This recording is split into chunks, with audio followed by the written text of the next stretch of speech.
I'm Steve, and today I'm going to show you the wall bass. Now, you probably will notice that this is a bass that you can't go into the store and buy, so you may be wondering, where the hell did I get this from? Well, it's a bit of a story.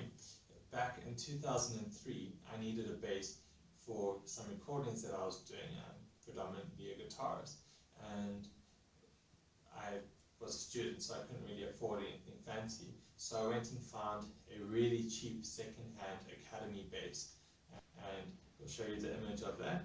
But this bass was a horrible blue color, and I really didn't like it. From the day I got it, I didn't like the appearance of it.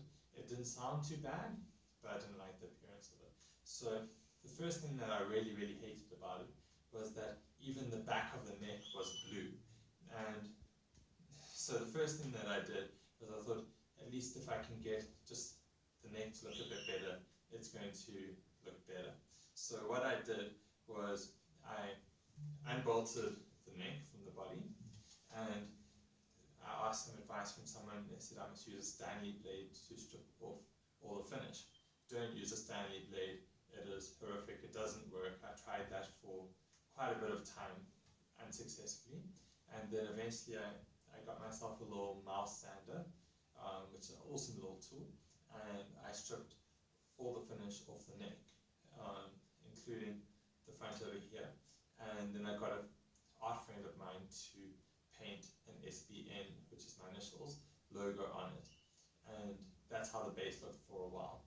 And then later I thought, no, I can do this whole bass and give this whole thing a remodeling. So what I did is then I focused on the body, and I took all the finish off there, and then I got spray paint, white spray paint, and spray painted the body. Now this is not a mean feat for someone that doesn't have an extraction booth to take all the dirt out the area. So I did this outside, and you never actually realize how dirty your area is until you try to spray paint a surface without an extraction fan. So if you actually look very closely at this base, you'll actually see little particles that came out of the air that were plastered onto here. So I couldn't even spray it at optimum kind of distance from the body, but I had to spray it a little bit closer, because if I sprayed it from further away, it picked up so much just dust from the air, dust that you never even perceived was there in the first place. So once I got the body white, then what I did was I took masking tape and I created the whole pattern of the bricks, and then painted it with black acrylic to give the bricks over here. And then I left this section open, which I got a friend to paint, and they painted it with the marching hammers, which is an image that I gave to them. And then they also added the wall motif over here.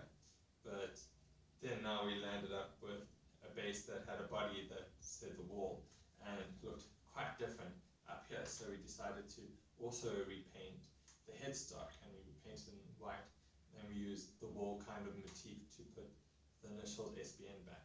But now you've done all this work on the space, and the space looks much better, but you don't want it to sound like a cheap bass. So what I did is I went and I bought Seymour Duncan bassline pickups. These are quarter pounders, and I replaced the existing pickups, and these pickups are amazing. I also, of course, don't replace the pickups and leave cheap electronics in, so I put mighty electronics in. Probably the most difficult thing in this whole process in terms of finding equipment or finding the tools that you needed was I couldn't find the correct capacitor. So eventually I had to speak to someone that did instrument mods, and they gave me a capacitor, but that was the most difficult thing to come by. But I put mighty pots in there and wired the pickups, so all the electronics were brand new at that point. Interestingly, this bass originally came with 4 controls, and I don't actually like to have 2 tone controls. I'm not actually a huge fan of tone controls in the first place, so I actually rewired it to have 2 volumes and a tone, and this one here absolutely does nothing. It's just there for appearances. So just on the body as well, I was telling you about how I spray painted it white and then put the imagery on it, and then what I did was I took clear lacquer and I sprayed the clear lacquer to seal in all the finishes here, and of course the back of the neck with this beautiful maple that was hidden. It just has a lacquer finish now and looks a hell of a lot better. And I must tell you that this bass came out so great that now that I can actually afford quite nice basses, I'm not buying one, because this one sounds really, really, really great. Another thing that I also noticed, and I don't know if it's the pickups, it's hard to perceive, but I think by putting such a thin layer of paint on, the actual bass became more resonant. I actually noticed that it was louder to play acoustically, and just the whole instrument sounds much more musical, and it's just phenomenal. It was a big job and it took me quite a bit of time, and these days I'm too busy to do such things, but it was lots of fun, and it's really great to have your own personalized instrument. So maybe let's play a few more tunes so that you can hear how this guy sounds. We're playing with both of the bassline pickups on. This is a PJ combination.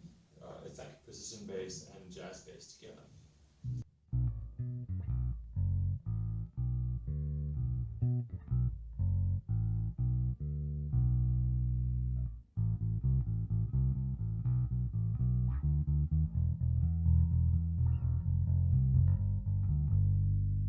Thank you for watching this video. If you enjoyed it, please subscribe to my channel.